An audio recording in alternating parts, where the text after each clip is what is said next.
Plus, local medical facilities are prepping for the possibility that the Ebola virus could come to Wisconsin. But first, as the county announces a plan to spend millions fixing the emergency radio system, some on the front line say they are still concerned about safety.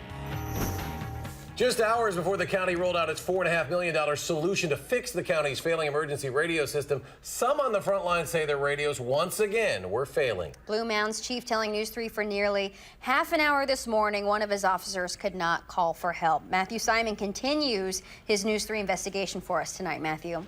Michelle Eric, Blue Mound's police chief, says the latest is his officer lost radio contact today, but back in August, it happened to the chief while he held a suspect at gunpoint.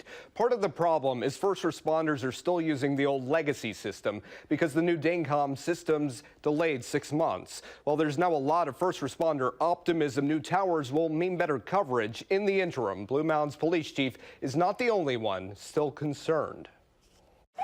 And they could not communicate with each other. It still frustrates Mount Horeb Fire Chief Craig Brinkman to talk about the time about a month ago when one of his officers' radios failed during a hazardous incident call. Trying to make radio contact with another fire officer who he could visually see. Since then, Brinkman's not noticed any more problems. The county's saying removing a state signal interfering with the county's old legacy signal should take care of all the problems until the delayed new DaneCom system comes online early next year. Today I'm introducing my 2015 budget. And when that system does come, County Executive Joe Parisi says $4.5 million new sales and property tax dollars will pay for 4 new towers. Better signal strength with a total of 12 towers to fix what he calls an unacceptable system he inherited. Coverage inside buildings, etc.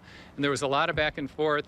And when I stepped back and looked at it from my perspective, someone needed to step up to the plate and say, okay, we're going to find a fix and we're going to fix it. So what changed between Parisi's June 4th memo talking about completion and a memo earlier this week concluding it's time to fix DaneCom? Those are questions that we've asked ourselves certainly a lot over the summer of how we got to this point. From Joe's perspective, it's just time to move forward. We've been complaining for over a year. Why has it taken a year to have anything addressed from the county exec? Chief Brinkman thinks it's because Blue Mound's police chief Andy Rose came forward about losing radio contact in August while holding a suspect at gunpoint. This can't be a political thing anymore. This is a public safety thing, and people are going to get hurt. And Chief Rose almost got hurt. That's why he says the county's now proposing a fix he still questions. The original proposal was around $30 million. So if you combine the Harris project along with the additions, we're still $10 million below, and we're supposed to believe that we're going to have the best system in the state.